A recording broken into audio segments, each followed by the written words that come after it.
Hey everyone, it's Loomer. I wanted to do a video where I kind of talk about the general strategies and tips I follow whenever I play a game of Wanted. So that's kind of what this video is going to be, and probably try to cram a lot into it. So let's start by talking about the beginning of the game. There's 2 points in the game where you're pretty much guaranteed a lot of people are going to spaz out and run around. That's the first 30 seconds of the game and the last 30 seconds of the game. So my rule of thumb on this is I actually think it's fine to run towards your target in an effort to get the first blood bonus. First blood's important, just like all the other 50-point bonuses. I mean, they're not much on their own, but they're important because they count towards your variety. And so I think it's actually fine to try to get that in the beginning. The only thing is, the caveat to that is don't lose track of your pursuers. So pretty much, unless my target is right there in front of me, if I hear whispers, I'm going to make it my new priority instead to take out my pursuers. So you can see in this match, I ran into my pursuer pretty early on, so I just went and took him out, and now I'm going after this guy instead. And this guy, the guy who's playing the Prowler, despite picking the Prowler, is actually pretty good. He does a pretty good stealth game, so I'm trying to be a little careful, but he gets taken out here, so I'm just going to go after my next target here instead. I kind of took a roundabout way to try to get to him. You can see this doctor here kind of swerves over to try to meet me, so it's pretty obvious he's after me, so I'll just stun him. My target's coming, so instead of walking up to her, she's coming right towards me, so I'm just going to hang out in this blind group instead, and I'll just get the easy hidden bonus for that. I really think hidden bonuses are probably, I think, the best way for kind of your average player to really kind of augment their scores, because there's blind groups everywhere, and if you can kind of predict where your target is headed, it's pretty easy to just move into a blind group and try to kill them. And you can see right here, the Prowler actually, as I was running, cut through that blind group just long enough to get the hidden bonus, and then got a nice silent kill on me. So that was kind of reckless on my part, and he was able to capitalize on that. I like this match because it's a good match.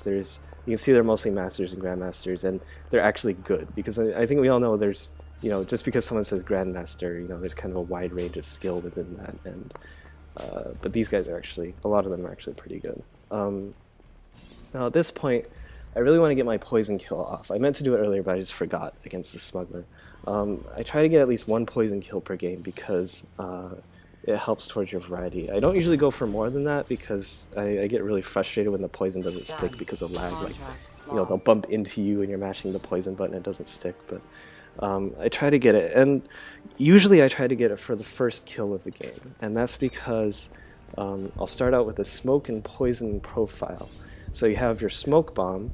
You can tell this Prowler's trying to draw me out, and so I'm not going to fall for it because I don't have my mute or anything, so if I run up and try to kill him, he's just going to smoke me, so he gets taken out. Anyway, so you have one pursuer at the start of the match. You can take him out with your smoke bomb. Your target doesn't have any other pursuers besides you, and so you won't get intercepted with your poison, and so I'm going to get my poison off here. And so a lot of times they'll also just kind of have like this tunnel vision because they're trying to go for first blood. So I think overall, the easiest time to get your poison kill is probably the first one in the game. I wasn't able to get it until kind of late in this one, but that's just how it goes sometimes. Alright, so I'm gonna wait for this mercenary down here. I hear whispers coming around. And I see this Prowler, and normally I don't run out to kind of smoke him like that, but he's good enough that I don't want him to kind of dictate by waiting for him to come up to me. And so I'm going to try to just kind of surprise him in some way by running out and hope he's not prepared for that. Alright, I made a really stupid mistake there. I thought that mercenary was disguised as the priest because the compass kind of lined up for it really well. And I thought I just didn't hear the sound effect for the disguise or something, because that happened like a match before this where I didn't hear it. So, it was just a stupid play. It was obviously not him.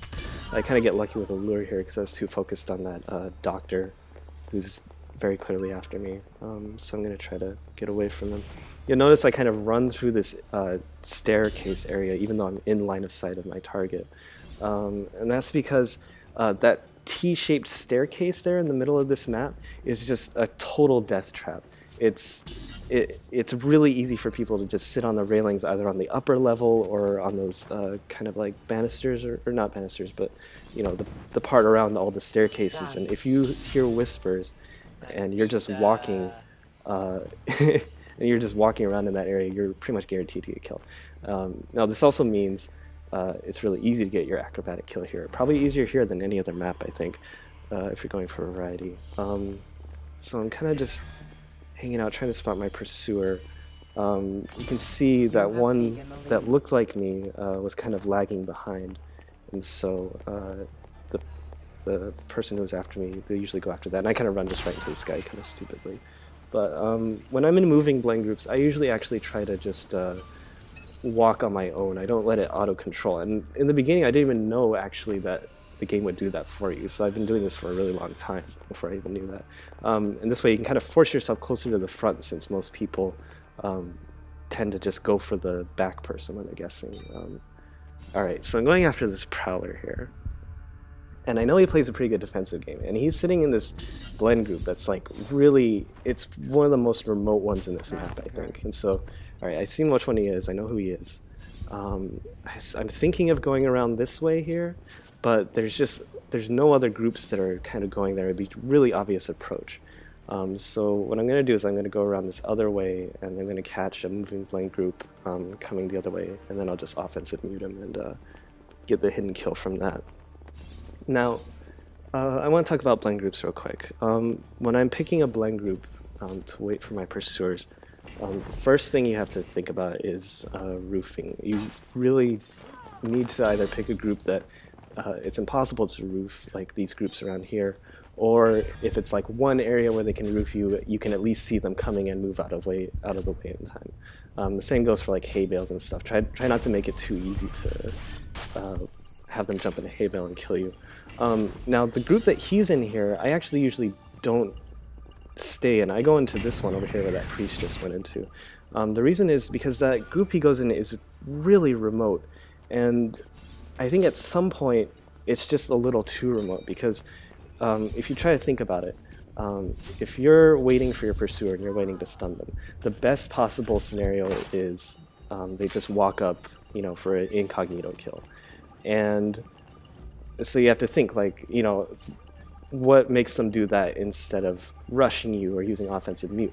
Well, when they don't feel comfortable, when they think you've seen them, is when they do those other kinds of actions. And so if you pick a really remote blend group like that one, or, you know, there's like one in Venice that's like way in the corner or something, it's like really easy for you to see your pursuers come at you, but they're also really self-conscious. They're traversing this really long distance just by themselves, and it's just like, with every moment it's like, oh god, I'm pretty sure he knows it's me, and then they start doing crazy shit. So you kind of want to strike a balance for everything in this game with your pursuer, between making it easy to spot them, but also making them feel comfortable enough that you know, that they don't try to do anything else to try to prevent you from stunning them. So let's see. I'm gonna get this mercenary here. You'll notice you can run about one step or two, and you'll still be in incognito, and you won't drop down to silent. But what I usually like to do in those cases, like if I happen to drop down into silent because I was running around recklessly or something, I don't mind running the last distance when I finally get to my target, since it wouldn't have mattered anyway. I guess we can talk about spotting your pursuer real quick. I think by far the #1 thing is they're by themselves. So this priest is kind of by himself, and the other thing is he cuts diagonally towards me. It's really, no NPC would ever walk that way. You know, so you'll notice they're either walking diagonally in a way that they usually wouldn't, or they wobble, or they're hugging the walls a little closely. All those things plus the whispers usually are kind of big ways to kind of spot your pursuer. Yeah, I thought that smuggler was after me, so I ran away, but it's actually that Heliquin had got a nice poison kill as I ran by, so that was kind of a bad play on my part. But anyway, so it's the last 30 seconds. This is typically when people start running around, and you should pretty much never participate in that. If you just wait, your pursuers will come to you really obviously, and you can get some easy stuns usually, or your target will run towards you, and you can also get a nice quick kill with them. So I'm just going to hang out in this blend group here. And the game actually ends kind of shitty, because I think my mute is available, and so I see this Heliquin come around the corner, and I'm going to try to mute her, but it says ability not available yet, so he's going to charge me. And like at the last second, I tried to smoke bomb instead, but that was just kind of stupid on my part. Anyway, alright, so that's the end of the game. As you can tell, it was still pretty close, even though I thought I did pretty well with that. And if you'll notice that the score is actually the same score from the first game that I posted up, so I think this is kind of like karmic retribution for me losing the first game. Anyway, I hope you enjoyed it. Let me know, and I'll try not to spend another month before the next video goes up. See ya.